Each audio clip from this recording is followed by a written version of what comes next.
Bonjour à tous, aujourd'hui je vais vous présenter la MEPS Aglia 5. En fait, toutes les MEPS de cette catégorie-là, dans ces couleurs-là, ou plus dans le Fire Tiger, ils en font avec du marabou aussi jaune par exemple. Il y a certaines, les H2O aussi, avec des palettes un peu plus grosses et rondes, sont excellentes pour la pêche au brochet, même d'autres espèces dans des plus petites tailles.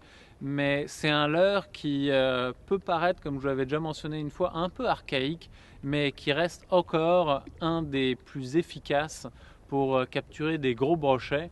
Et il ne faut pas hésiter, je vous dirais que ça c'est encore un petit modèle, la taille 5 pour les brochets. Si vous avez des tailles de brochets qui atteignent 3 pieds et plus dans votre plan d'eau, même s'ils sont rares, vous aurez beaucoup plus de chances d'en attraper avec des gros modèles. Donc même si vous en avez des comme ça, vous pouvez rajouter aussi des plumes ou du poil derrière pour grossir le leurre. Ça va être très efficace.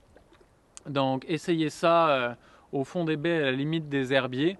Et l'autre gros avantage des MEPS par rapport à d'autres leurres, c'est que vous pouvez à la fois les utiliser si vous avez un pied d'eau au-dessus des herbes, vous le lancez, puis vous refermez votre moulinet juste avant qu'elle touche la surface. En moulinant canne haute, vous allez passer juste au-dessus des herbes et donc pêcher des zones très peu profondes, même où il y a beaucoup d'herbes. Et même si vous pêchez une zone où il y a 10-15 pieds de profondeur, voire même plus, ben vous la laissez couler tout simplement pendant une dizaine de secondes s'il faut. Et là, vous commencez à mouliner et vous allez voir, vous pouvez pêcher comme ça différentes colonnes d'eau et c'est ça qui est très efficace avec ce type de leurre là.